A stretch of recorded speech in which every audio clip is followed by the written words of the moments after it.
The Imperial starship Crimson Veil moved through the darkness of space like a silver blade cutting through black water. It was one of the most beautiful ships in the galaxy. Its hulls were made of white metal and blue crystal. Its engines hummed with power that could destroy a small moon. And inside its royal chamber, 12 of the finest warriors in the Velari Dominion stood guard around their empress. Empress Yuna sat on her floating throne, her silver skin glowing softly in the blue light. She was young for an empress, only 200 years old. Her eyes were large and purple, and her hair flowed like white silk down her back. She ruled 12 star systems and commanded fleets that could burn worlds. But today she was simply traveling to a diplomatic meeting surrounded by her elite guards. The Sharan Knights were legendary. They had protected the royal bloodline for over 10,000 years. Each one stood 7 feet tall, with bodies covered in natural armor that could stop energy blasts. Their eyes could see in complete darkness. Their minds could sense danger before it arrived. They carried energy lances that hummed with deadly light. In all of recorded history, no enemy had ever reached a Velari ruler, while the Sharan Knights stood guard. But today there was a 13th guard in the chamber, and he was very different from the others. Kang Tae-ho stood at the back of the formation. He was human. He stood only 5 feet and 10 inches tall. His skin was brown and soft, without any armor. His eyes could only see in light. His mind could not sense anything beyond his own thoughts. He carried a simple plasma pistol at his hip, a weapon that looked like a toy compared to the energy lances of the Sharan Knights.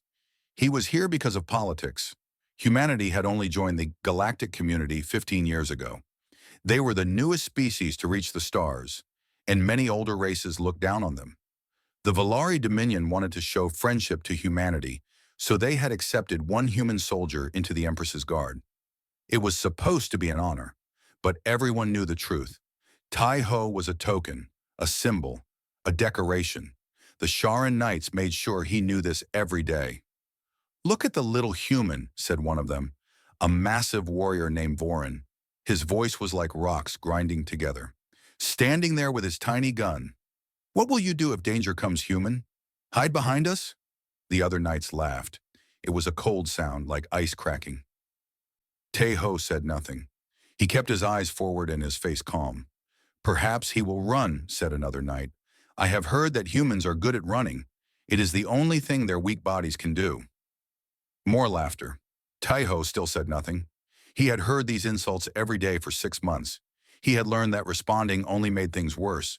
So he stood in silence and let their words wash over him like rain. But someone else was watching. Empress Yuna had been observing this scene for weeks. She saw how the knights treated the human. She saw how he never fought back, never complained, never showed anger or shame. He simply stood at his post and did his duty. This confused her. In Velari culture, such insults would demand a response, a challenge, a fight for honor. But the human did nothing. She found herself curious about him. That evening, after the knights had gone to their rest chambers, Yuna called Tai-Ho to speak with her privately. He came and stood before her throne, his posture straight and respectful. "You may relax, soldier," she said. Her voice was soft and musical, like bells in wind. "This is not a formal meeting. I simply wish to talk." "Yes, Your Majesty," Tai-Ho said. But he did not relax. He remained standing at attention. Yuna studied him for a long moment. Up close, she could see the details of his face. He had dark eyes and short black hair. There were small scars on his hands and a larger one on his neck. He was not handsome by Velari standards, but there was something solid about him, something steady. "Why do you accept their insults?" she asked directly. "The knights mock you every day. They call you weak. They say you do not belong here, yet you never respond. Why?" Tai-Ho was quiet for a moment. Then he said, "Because they are right, Your Majesty." Yuna blinked. "What do you mean?" "I am weak compared to them," Tai-Ho said simply. "My body has no armor. My eyes cannot see in darkness. My weapon is small. These are facts. Why should I be angry about facts? But does it not hurt your pride?" Tai-Ho seemed to think about this. "Pride is a luxury, Your Majesty. I am here to do a job. My feelings do not matter." Yuna leaned forward on her throne. "Then why did you accept this post? You must have known how you would be treated. You must have known that everyone would see you as lesser. Why did you agree to come here and suffer such humiliation? For the first time, something flickered in Taeho's dark eyes. Not anger, not sadness. Something else. Something that looked almost like fire. Because someone has to be first, he said quietly. Humanity is new to the galaxy. The other species think we are weak. They think we are nothing. But we will never change their minds by staying home. Someone has to go out there and prove them wrong. Someone has to take the insults and the mockery and keep standing anyway. Someone has to show them what humans really are. He paused. I volunteered to be that someone. Yuna sat back, genuinely surprised. She had expected many answers. Ambition, money, duty, but not this. Not a man willing to sacrifice his own dignity for the future of his entire species. And what are humans really? She asked softly. What do you hope to show us? Taeho met her eyes. For a moment, the young empress felt something strange, a chill, as if she was looking at something she did not fully understand. I hope you never have to find out, Your Majesty, he said. I hope this journey stays peaceful and boring. I hope I stand in that chamber every day and do nothing but take insults until we reach our destination. And if something does happen? Taeho's face remained calm, but his voice dropped to something harder, something colder. Then you will see why humanity survived on one of the most dangerous worlds in the galaxy. You will see why we conquered every predator, every disaster, every challenge our planet threw at us. You will see what we become when there is no choice but to fight. He gave a small bow. But I truly hope that day never comes. Good night, Your Majesty. He turned and walked away, leaving Yuna alone on her throne. She watched him go, her purple eyes thoughtful. She had commanded armies. She had studied 1,000 alien species. She thought she understood the galaxy. But as she watched the small human disappear into the corridor, Empress Yuna realized that perhaps there were still things she did not know. Still secrets hiding in the darkness between stars. She would learn those secrets soon enough. But not tonight. Tonight, the Crimson Veil sailed on through peaceful space, carrying an empress, 12 proud knights, and one quiet human toward a future none of them could see coming. 3 days passed without trouble. The Crimson Veil moved through hyperspace, that strange dimension where ships could travel faster than light. The stars outside the windows were just streaks of white and blue. The ship's crew went about their duties. The Sharan Knights continued to mock their human colleague, and Empress Yuna found herself watching Taeho more often than she expected. There was something about him that she could not forget, that fire in his eyes when he spoke about his people, that quiet strength that seemed to live beneath his calm surface. She had ruled for 60 years and met thousands of beings from hundreds of species, but she had never met anyone quite like this human. On the 4th day, everything changed. It happened without warning. One moment, the Crimson Veil was sailing smoothly through hyperspace. The next moment, the entire ship shook like a toy in a giant's hand. Alarms screamed. Lights flickered. And then the ship was thrown out of hyperspace so violently that everyone on board was knocked off their feet. Taeho hit the floor hard but rolled and came up in a crouch, his hand already on his pistol. Around him, the Sharan Knights were rising as well, their energy lances appearing in their hands as if by magic. Empress Yuna had fallen from her floating throne, and 2 knights quickly helped her up. "Report!" shouted Vorin, the senior knight. "What happened?" The ship's computer answered in a calm voice that seemed wrong for the situation. "Gravity trap detected. Unknown vessel has locked onto our hull. Boarding in progress." Taeho felt his blood go cold. A gravity trap was a device that could pull ships out of hyperspace. It was extremely rare technology. Only a few species in the galaxy could build one, and most of those species were peaceful. Most of them. "What kind of vessel?" Vorin demanded. There was a pause. When the computer spoke again, its voice seemed different, almost afraid, if a computer could feel fear. "Design matches no known species in current databases. Checking historical archives." Another pause. "Match found. Warning. Design matches vessels used by the Drath hunting clans. Confidence level, 97%. The effect of those words was immediate. Every Sharan Knight went completely still. Empress Yuna's silver face turned pale. Even the ship itself seemed to grow colder. Taeho looked around, confused. "What is a drath?" Vorin turned to look at him, and for the first time, Taeho saw something in the knight's eyes that he had never seen before. Fear. "The drath are death," Vorin said quietly. "They are the darkness that eats stars. They ruled this galaxy before any of our species existed. They hunt other beings for sport, for pleasure. They are 8 feet tall, with 4 arms and claws that drip poison. They can see heat, they can smell fear, and they cannot be stopped. They are supposed to be extinct," another knight whispered. "They have not been seen in this sector for 3,000 years. "Clearly, they are not extinct," Empress Yuna said. Her voice was steady, but Taeho could see her hands shaking. "Knights, form protective circle, standard defense pattern." The 12 Sharan knights moved instantly, forming a ring around their empress. Their energy lances hummed with power. Their armored bodies made a wall of living metal. Taeho took his position at the back, pulling his small plasma pistol from its holster. Vorin looked at the human's weapon and laughed, but there was no humor in it. "Put that toy away, human. If the Drath are truly here, your little gun will only make them angry." Taeho did not put the gun away. "Then I will make them angry." Before anyone could respond, the lights went out. Complete darkness fell over the chamber like a heavy blanket. The emergency lights should have turned on immediately, but they did not. The only light came from the glowing lances of the Sharan knights, creating small circles of blue in the endless black. "They have cut the power," Vorin said. "They are trying to blind us, but we can see in darkness. This will not help them." As if in answer, a new smell filled the air. It was strange and terrible, like rotting meat mixed with something chemical, something unnatural.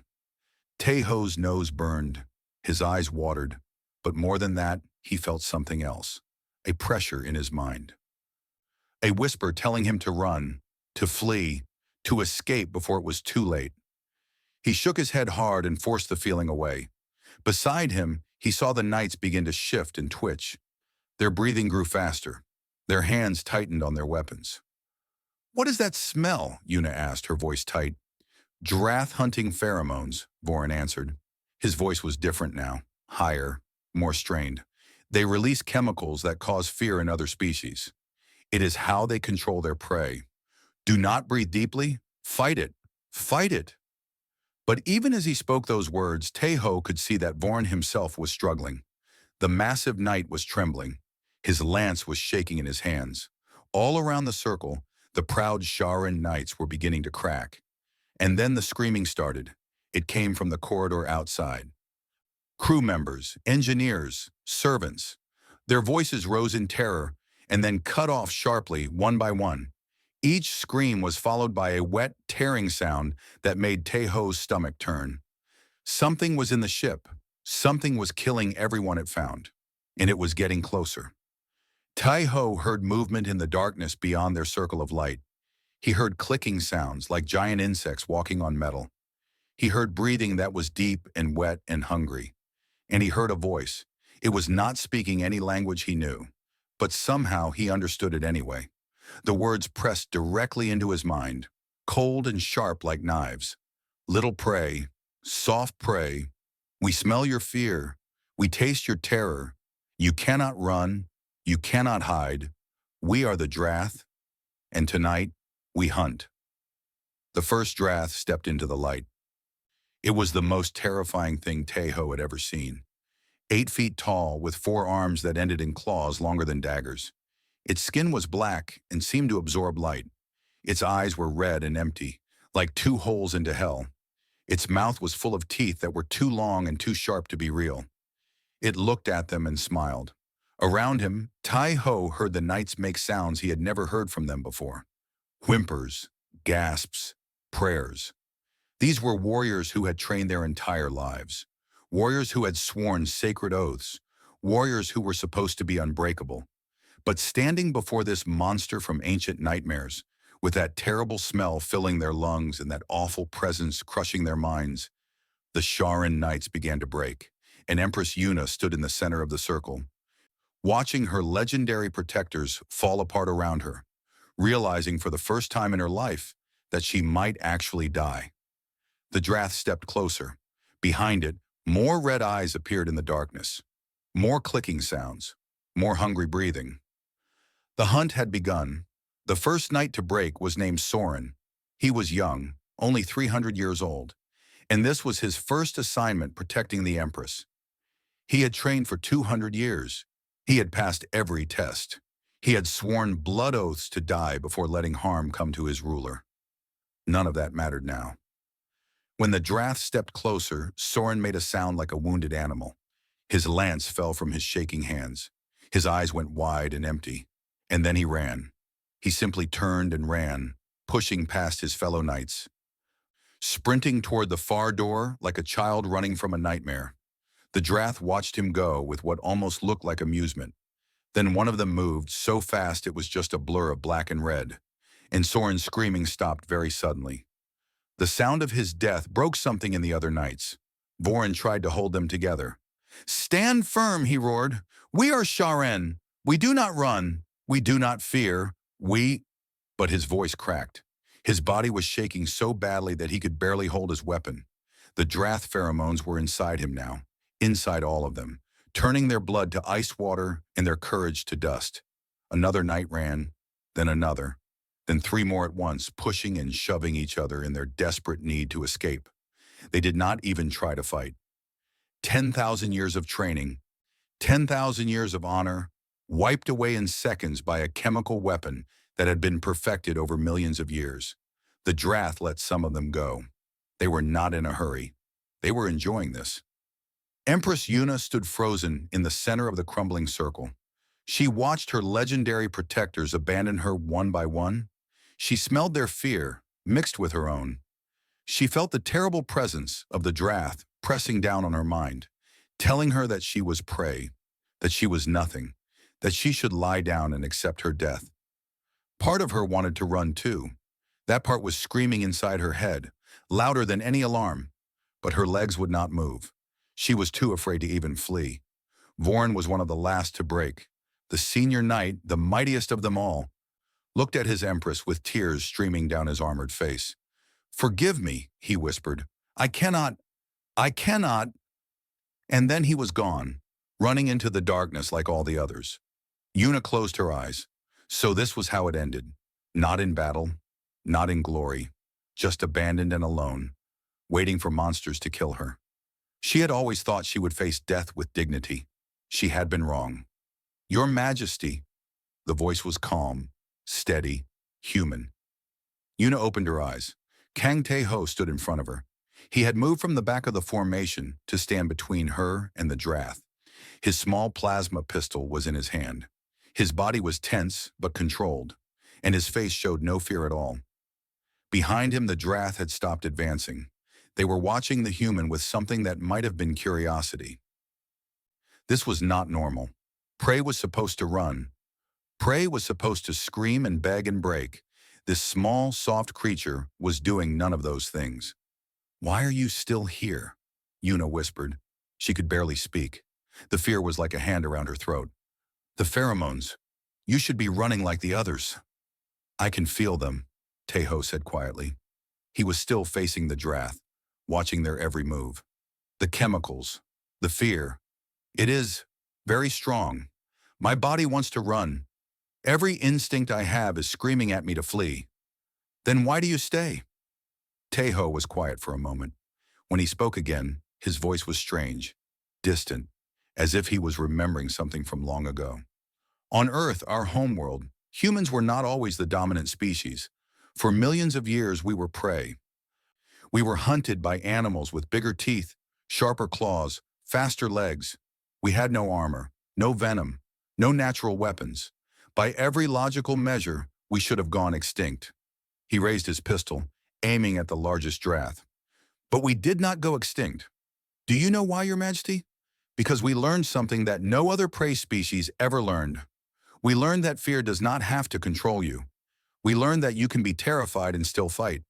We learned that sometimes the thing that wants to kill you should be the one who is afraid."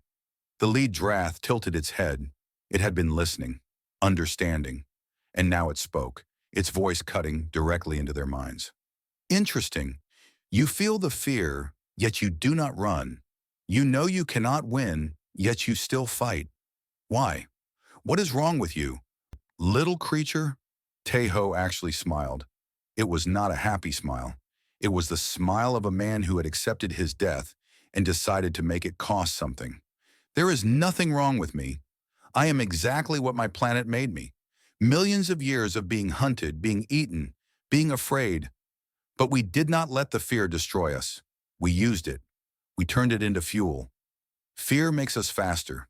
Fear makes us stronger. Fear makes us more dangerous than any creature that has never known it. He took a step forward, toward the Drath, toward death. You think you know fear because you cause it, but you are wrong. You are predators. You have never been prey. You have never felt what it is like to know you are weaker, smaller, slower than the thing trying to kill you. You have never had to overcome that fear just to survive another day. Another step forward. We have. Every single human who ever lived has ancestors who faced predators and won. Not because they were stronger, because they refused to stop fighting, because they would rather die on their feet than live on their knees. Because no matter how afraid they were, they always found something inside them that was stronger than the fear. Yuna watched in disbelief. This human, this small, soft creature that everyone had mocked and dismissed, was walking toward the most terrifying predators in galactic history. And he was not trembling. He was not begging. He was lecturing them.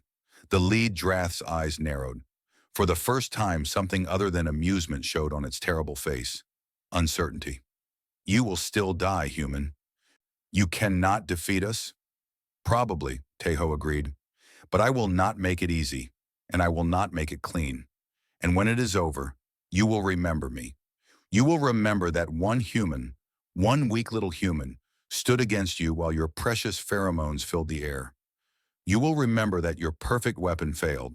He glanced back at Yuna. Your Majesty, when I start shooting, I need you to run. There is an escape pod at the end of the East Corridor. I will hold him as long as I can. You will die, she said. Yes. Why? I am not your empress. I am not even your species. Why would you die for me? Teho's dark eyes met her purple ones. And in that moment, Yuna saw something she had never seen before. Not courage, not duty, something deeper, something that had no name in her language. Because someone has to be first, he said simply. Someone has to show the galaxy what humans really are. Even if no one survives to tell the story, I will know. And that is enough. He turned back to face the Drath. Now run, Your Majesty. Run, and do not look back. Yuna wanted to argue. She wanted to tell him that she would not leave him to die alone. But she could not. The fear was too strong. Her body moved without her permission, carrying her toward the East Corridor, toward safety. The last thing she heard before she rounded the corner was the sound of Teho's pistol firing. And then the roar of a Drath that had, for the first time in its ancient life, felt pain. The hunt had changed, and no one, not even the Drath, knew what would happen next. Yuna did not make it to the escape pod. She ran down the East Corridor, her hearts pounding like drums, her legs moving faster than they ever had before. The fear was still inside her, pushing her forward, screaming at her to escape. But something else was growing too, something that felt strange and unfamiliar. Shame. She was the empress of the Valari Dominion. She commanded armies. She ruled worlds, and she was running away while a single human fought and died in her place.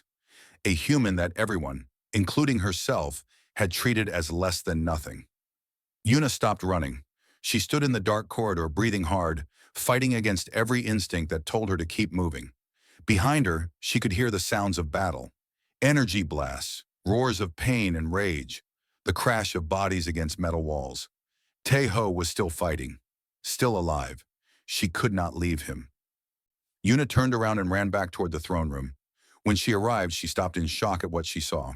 2 Drath were down. One was motionless on the floor, a smoking hole in its chest. The other was crawling toward the door, dragging a leg that no longer worked properly.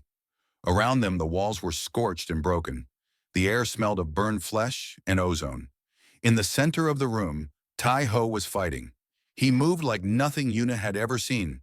The Drath were faster than him, stronger than him, bigger than him. But he was not trying to match their strength. He was using everything else. He ducked under a slashing claw and fired into the Drath's knee. He rolled behind a fallen pillar and used it as cover. He threw debris into their eyes to blind them. He used their own size against them, staying close where their long arms could not reach easily. He was bleeding from a dozen wounds. His left arm hung at a wrong angle. One of his eyes was swollen shut, but he was still fighting, still moving, still refusing to fall. The lead Drath circled him slowly, its red eyes burning with something new. Not hunger, not amusement, respect. "You have killed two of my hunters," it said. "Do you know how rare that is? Most species cannot even wound us. You are unexpected." Teho spat blood onto the floor. "I am human. So you keep saying, as if those words explain everything. They do. You just do not understand yet." The Drath attacked.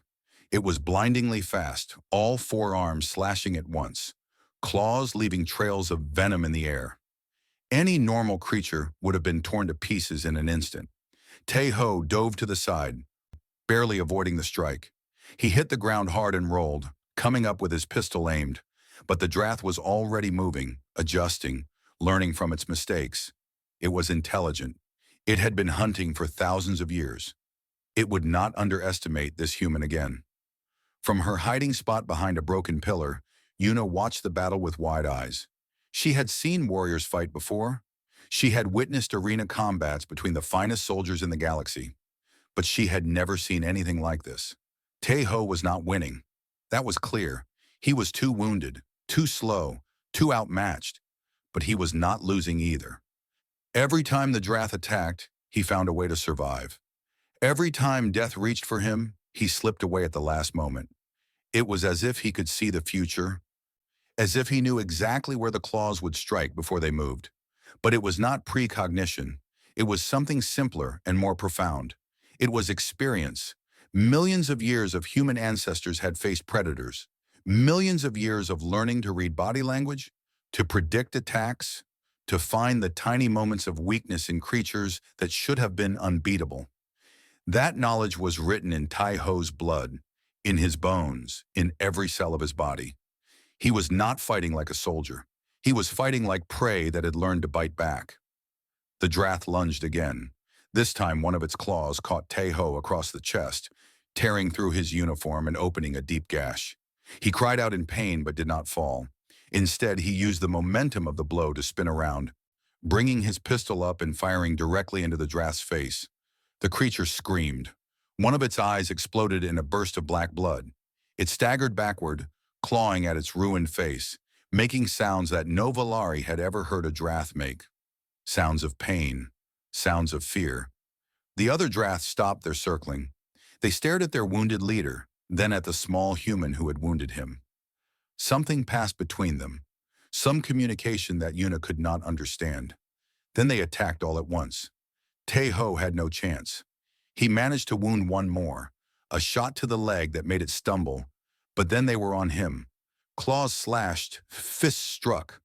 He went down hard and Yuna heard bones crack. She screamed. She could not help it. The sound tore from her throat before she could stop it. The Drath turned toward the sound. Their eyes found her hiding spot. They smiled. "Ah," the lead Drath said, black blood still dripping from its ruined eye socket. "The real prey. We almost forgot about you, little Empress. Your human has been very distracting." On the floor, Teho moved. He should not have been able to. His body was broken in a dozen places. Blood pooled beneath him. But somehow, impossibly, he pushed himself up onto his hands and knees. "Not finished," he gasped. The Drath looked down at him with something like wonder. "You should be dead. Your injuries are fatal. Why do you keep moving?" Teho raised his head. His face was a mask of blood and bruises, but his eyes were still clear, still burning. "Because she is behind me," he said, "and you have not killed me yet." He grabbed a fallen piece of metal from the floor. It was sharp, broken, a weapon of desperation. He could barely hold it in his shaking hand. "Come on," he whispered. Come on. I am still here. I am still fighting. You want to hunt? Then finish the hunt. But you go through me first." The Drath exchanged glances again. Una could not read their expressions, but she thought she saw something new there. Something that should have been impossible. Hesitation. These creatures had hunted across the galaxy for millions of years. They had killed billions of prey. They had never, not once, encountered anything like this human. A creature that should have died a dozen times over, but kept standing. A creature that knew it could not win, but refused to stop. It was wrong. It was against everything they understood about how prey should behave. And for the first time in longer than they could remember, the Drath did not know what to do. Una saw her chance. She did not know where the courage came from. Perhaps it was shame. Perhaps it was inspiration from watching Tai-Ho fight. Perhaps it was simply the realization that if she was going to die anyway, she might as well die standing beside the one person who had truly tried to protect her. She stepped out from behind the pillar. "You want the Empress?" she said. Her voice was shaking, but she forced the words out. "Then come and take her, but you will have to go through both of us." She walked forward and stood beside Tai-Ho. She had no weapon, no combat training. She was even more helpless than the broken human at her feet, but she was done running. Tai-Ho looked up at her. Despite everything, despite the blood and the pain and the certainty of death, he smiled. "Your Majesty," he said weakly, "I told you to run." "I am the Empress," she replied. "I do not take orders from my guards." And together the Empress and the human faced the monsters, waiting for the end, refusing to bow. The Drath raised their claws. And then, from somewhere deep in the ship, an alarm began to sound. A new alarm. One that made even the Drath pause and listen. Someone else had arrived. The alarm was a proximity alert. Another ship had dropped out of hyperspace nearby. The Drath hissed and clicked to each other in their strange language. Their attention split between their prey and this new development. Tai-Ho saw the opportunity. He grabbed Una's arm and pulled. "Move!" he gasped. "And now!" They ran, or rather, Una ran, half carrying Tai-Ho as he stumbled beside her. Behind them, the Drath made sounds of anger and surprise. They had been distracted for only a few seconds, but it was enough. The prey was escaping. The hunt continued. They fled through the dark corridors of the Crimson Veil. Emergency lights flickered on and off, creating a nightmare world of shadows and sudden brightness. Everywhere they looked, they saw evidence of the Drath attack. Bodies, blood, broken doors and shattered walls. The ship that had been so beautiful was now a tomb. "Who is on that other ship?" Una asked as they moved. "I do not know," Tai-Ho admitted, "but whoever they are, they gave us a chance. We need to use it." He was thinking hard, trying to remember the ship's layout through the fog of pain. He needed a plan. Running would not work forever. The Drath were faster, and they knew how to track prey. He needed to change the situation. He needed to stop being the hunted. An idea formed in his broken mind. "The engineering section," he said. "We need to get to engineering." "Why?" "Because the Drath hunt by sight and smell. They see heat and they smell fear. But engineering has things that might confuse those senses. Hot pipes, chemical storage, places to hide, places to trap them." Una looked at him with surprise. "You want to fight them? Still? Look at yourself. You can barely walk." "I can still think, and thinking is the most dangerous thing humans do." They reached the engineering section after what felt like hours but was probably only minutes. It was a maze of pipes, machinery, and control panels. Steam hissed from broken connections. Sparks flew from damaged systems. The air was thick with the smell of fuel and metal. Tai-Ho leaned against a wall, breathing hard. Blood dripped steadily from his wounds. He knew he did not have much time left. His body was failing, but his mind was still sharp, and that was all he needed. "Here is what we are going to do," he said. "The Drath are predators. They are used to prey that runs and hides. They are not used to prey that fights back. We need to use that against them." He pointed to different parts of the room as he spoke. "The fuel storage is there. If we breach it carefully, we can create a line of fire between us and them. The cooling system runs along that wall. If we damage it, it will release gas that interferes with heat vision. And those containers hold industrial chemicals. Some of them are very, very bad to breathe. Yuna stared at him. You are going to turn this room into a trap. I'm going to turn this room into a war zone. The Drath are stronger than us, faster than us, better equipped than us. But they have never fought humans before. They do not know what we are capable of when we have nothing left to lose. He smiled grimly. On Earth, we have a saying, a cornered animal is the most dangerous. Tonight, I will show them why. They worked quickly. Yuna helped where she could, following Taeho's instructions even though her hands were shaking and her hearts were racing. She loosened valves, moved containers, positioned obstacles. She did not fully understand the plan, but she trusted the human who had already done the impossible. When they were finished, Taeho positioned himself in the center of the room. He had found a length of metal pipe to use as a club, since his pistol was almost out of power. He looked like a warrior from some primitive age, covered in blood and holding a crude weapon against monsters from nightmares. But his eyes were calm, focused, ready. When they come, he told Yuna, stay behind that barrier. No matter what happens, do not move until I tell you. What if you fall? Then run. Find the rescue ship. Tell them what happened here. He paused. Tell them a human stood. Before Yuna could respond, they heard the sounds. Clicking. Breathing. The Drath had found them. 3 of them entered the engineering section, moving carefully now. They had learned to be cautious of this strange prey. Their leader, the one with the ruined eye, came first. Its remaining eye burned with hatred and hunger. There you are, it said. Did you think you could hide from us? We can smell your blood from across the ship. We can taste your fear in the air. There is nowhere you can run that we will not find you. Taeho did not run. He stood in the open, waiting. I am not hiding, he said. I am waiting. The Drath tilted its head. Waiting for what? Death? We will give you that. No, waiting for you. He moved. His hand hit a release valve, and a wall of flame erupted between him and 2 of the Drath. They screamed and leaped back, their hunting instincts overriding their conscious thought. At the same moment, Taeho smashed a cooling pipe with his metal club. White gas sprayed into the air, filling the room with a freezing mist that masked all heat signatures. The Drath were blind. Taeho struck. He moved through the mist like a ghost, using his ears instead of his eyes.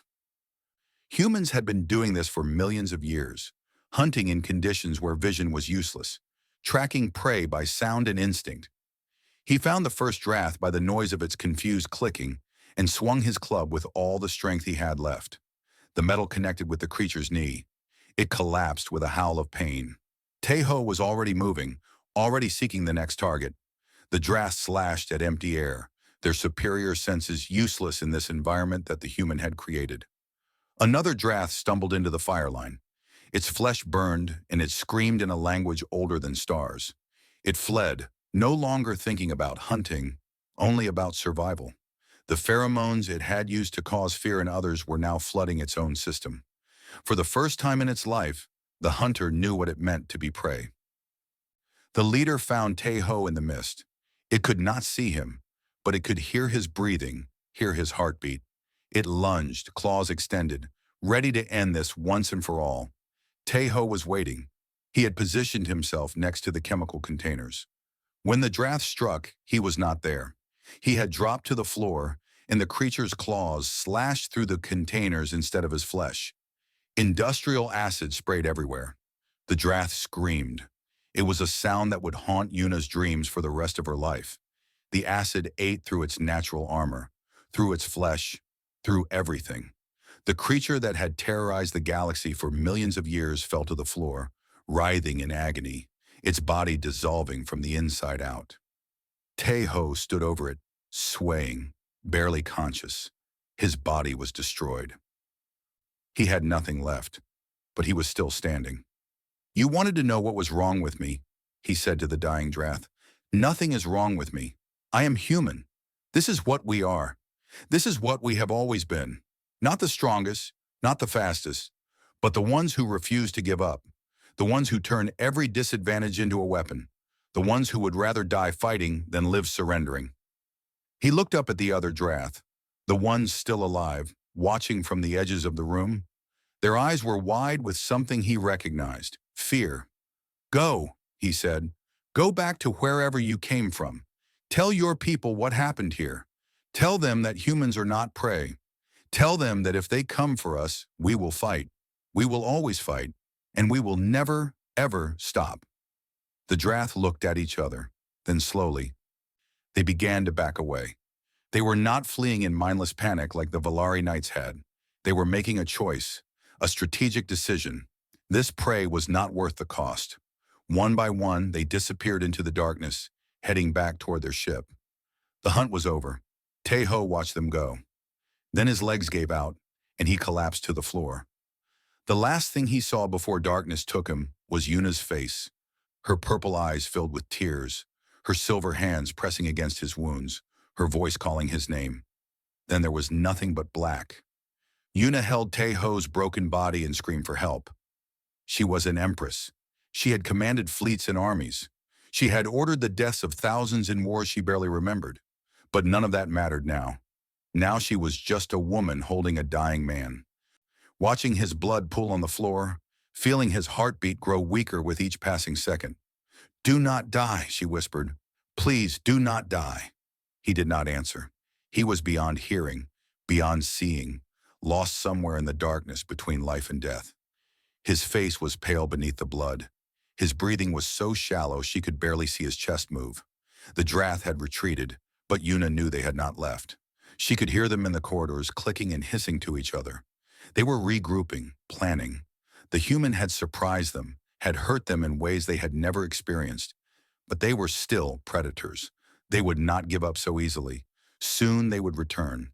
And this time, there would be no tricks, no traps, no desperate battles. Taeho had nothing left.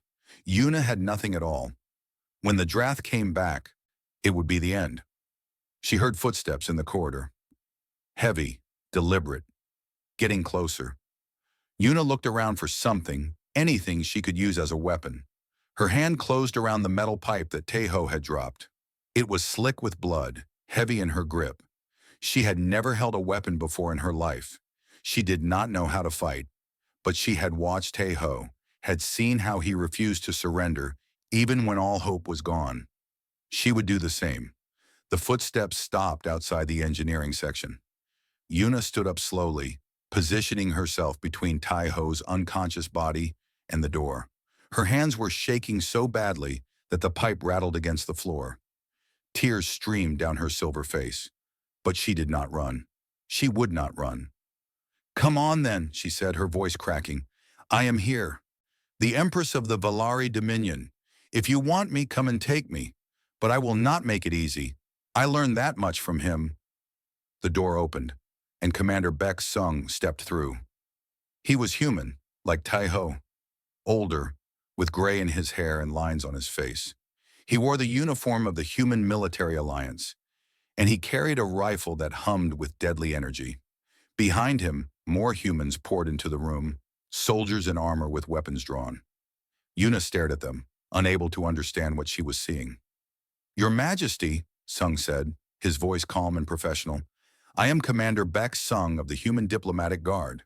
We received your distress signal. Are you injured?" Yuna could not find words. "Taeho, he is... Please." Sung saw the broken body on the floor. His professional mask cracked for just a moment, showing something raw and painful beneath. Then he was moving, shouting orders, calling for medics. "Get a trauma team in here now.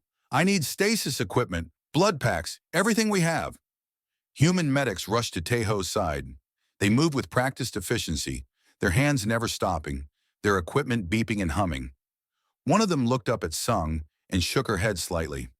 "It is bad, Commander. He has lost too much blood. Multiple organ damage, bones broken in at least 15 places. I do not know if..." "Do not tell me what you do not know," Sung cut her off. "Tell me what you can do." This man held off the Drath with nothing but a pistol in his bare hands. "The least we can do is keep him alive."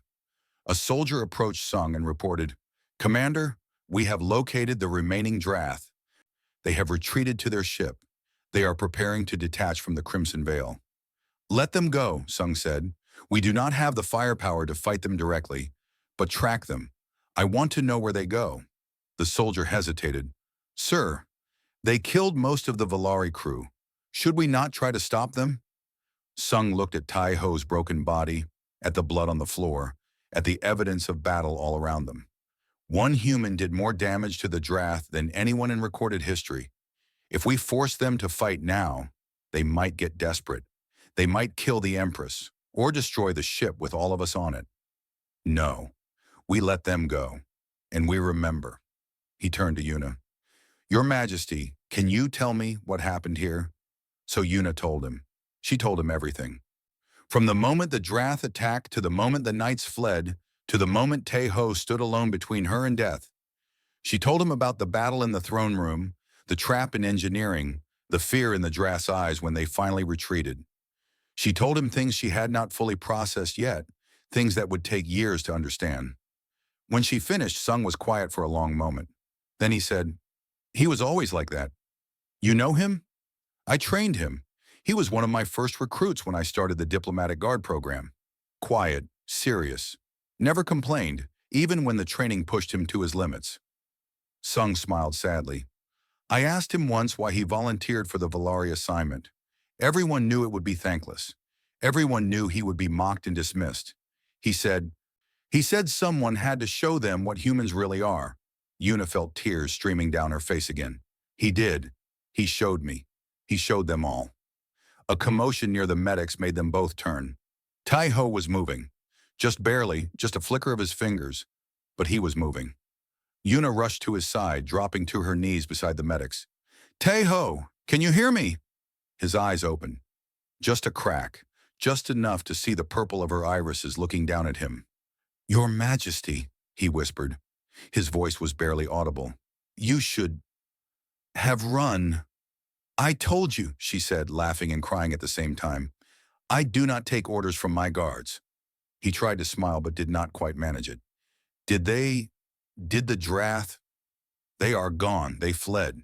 You made them run, Tai-Ho. You did what no one in the galaxy has ever done. His eyes closed again. Good, good. The lead medic looked up at Yuna. We need to move him now, Your Majesty. He has a chance, but we need to get him to a proper medical facility. With your permission, do whatever you need to do, Yuna said. Save him. That is an imperial command. They lifted Tae-Ho onto a stretcher and carried him away, a trail of humans surrounding him, fighting for his life as hard as he had fought for Yuna's. She watched them go, her silver hands stained with his blood, her hearts full of emotions she could not name. Commander Sung stood beside her. The Drath will tell others about what happened here. Word will spread. Is that a problem? No. Sung looked at her with something like pride. It is the beginning of something. Humanity has been seen as weak, as primitive, as barely worth noticing. After today, that changes. After today, everyone will know what one human can do when pushed to the edge. He paused. The question is, what will the Valari Dominion do with that knowledge? Yuna thought about her knights, the legendary Sharan who had abandoned her. She thought about the political implications, the diplomatic complications, the 1,000 decisions that would come from this one night. Then she thought about Tai-Ho, standing alone in the darkness, bleeding from a dozen wounds, refusing to fall. The Valari Dominion will remember, she said firmly. We will remember that when our greatest warriors broke and ran, one human stood, and we will never forget it. She turned and walked toward the shuttle that would take her to the human ship. Behind her, the crimson veil drifted in the darkness of space, a tomb for the crew who had died, and a monument to the man who had refused to join them. The Drath hunting ship detached and slipped away into hyperspace, carrying with it stories that would spread across the galaxy like wildfire.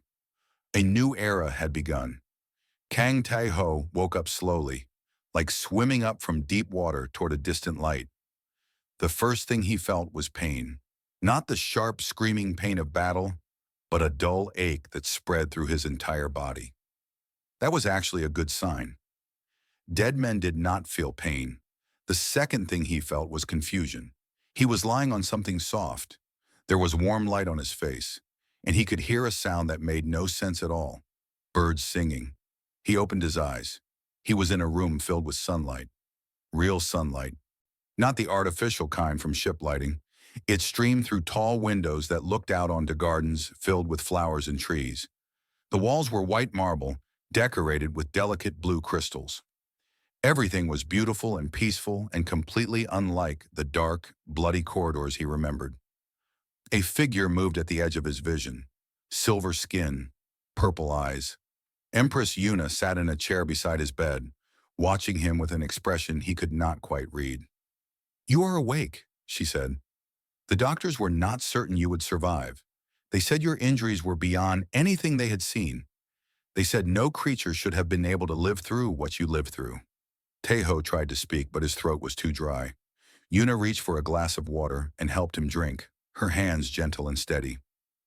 "Where am I?" he finally managed to ask. "The Imperial Palace on Valari Prime. You have been unconscious for 12 days. I had you brought here so our best doctors could treat you, and so I could watch over your recovery personally." Tejo tried to sit up, but pain flared through his body and he fell back onto the pillows. "The ship, the Drath, the Drath are gone. They retreated after your battle in engineering. Their ship jumped to hyperspace and disappeared. No one has seen them since." Yuna paused. "But that is not the interesting part." "What is the interesting part?" Yuna smiled. It was a strange expression on her face, one that seemed almost unfamiliar to her own features. "The interesting part is what happened next. Word spread, Tejo. Word spread very quickly." She stood and walked to the window, looking out at the gardens below. The surviving Drath told their people what happened on the Crimson Veil. They told them about a creature that did not run from their pheromones, a creature that fought back, a creature that killed 3 of their hunters with primitive weapons and refused to stop even when its body was destroyed. They told them that for the first time in their recorded history, a Drath hunting pack retreated from prey. She turned back to face him. That story spread to other species, then other species.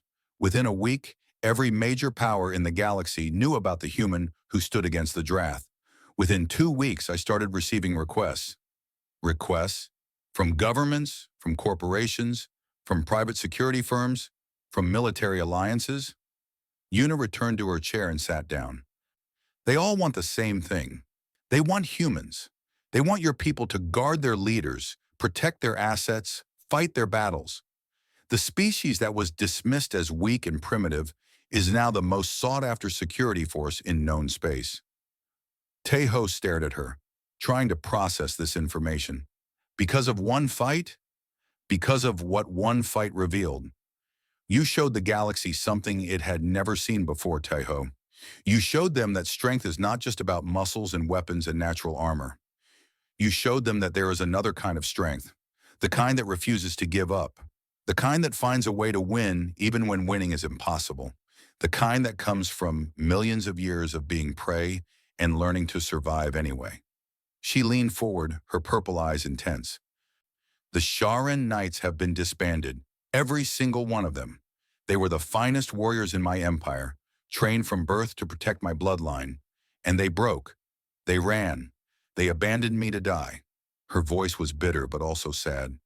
10,000 years of tradition, destroyed in one night by monsters and fear. It was not their fault, Tejo said quietly.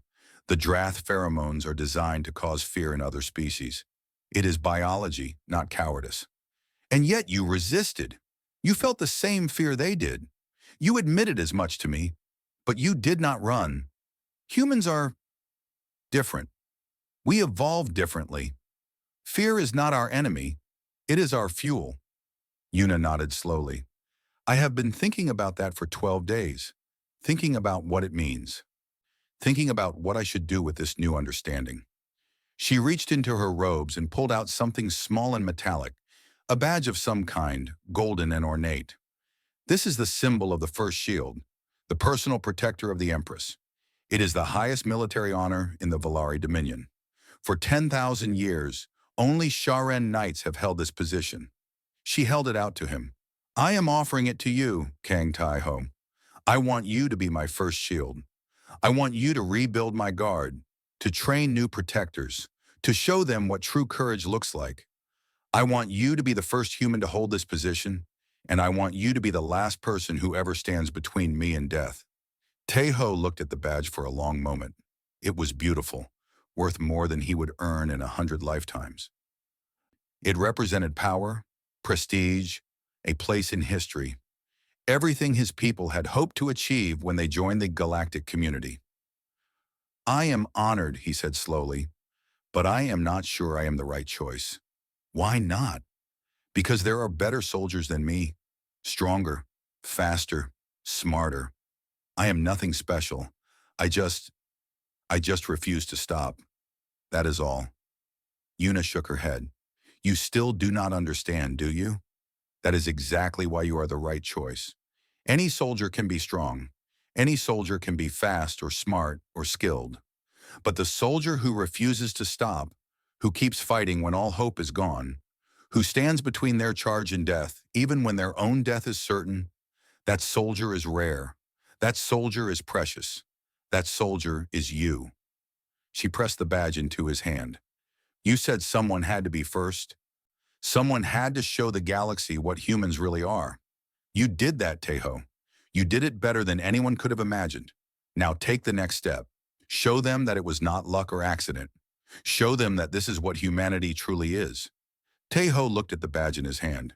He thought about his home, about Earth, about the millions of humans who were just beginning to reach for the stars. He thought about the mocking voices of the Sharan Knights, the dismissive attitudes of 1,000 alien species, the weight of being seen as lesser simply because his people were young. Then he thought about the Drath, their eyes, their claws, their terrible pheromones. He thought about standing in the darkness, bleeding from wounds that should have killed him, refusing to fall because an empress he barely knew was standing behind him. He closed his fingers around the badge. I will need to bring in other humans, he said. I cannot do this alone. I expected as much. You will have whatever resources you need. And I will need to train the new guards my way. Human methods, human philosophy. You will have complete authority over training. Tae-ho nodded slowly. Then painfully he began to push himself up in the bed. Yuna moved to help him, and together they got him sitting upright, his back against the pillows. Then I accept, he said. I will be your first shield, but I have one condition. Name it. When you tell the story of what happened on the Crimson Veil, do not make me into a legend. Do not make me into something more than human. Tell them the truth. Tell them I was afraid. Tell them I was hurt. Tell them I was just a normal man who refused to stop fighting. That is what humanity is. Not supermen, not heroes, just people who keep going, no matter what. Yuna smiled again, and this time it was warm and real. I think that story is more powerful than any legend. I will tell it exactly as you wish. Outside the window, the birds continued to sing, the sun continued to shine, and somewhere across the galaxy, in dark places where monsters whispered to each other, a new name was being added to a very short list, the list of species that the Drath would not hunt, the list of species that had earned their fear. Humanity had arrived, and the galaxy would never be the same. In the years that followed, human guards became the most trusted protectors in known space. Emperors and presidents, CEOs and generals, all sought humans to stand beside them.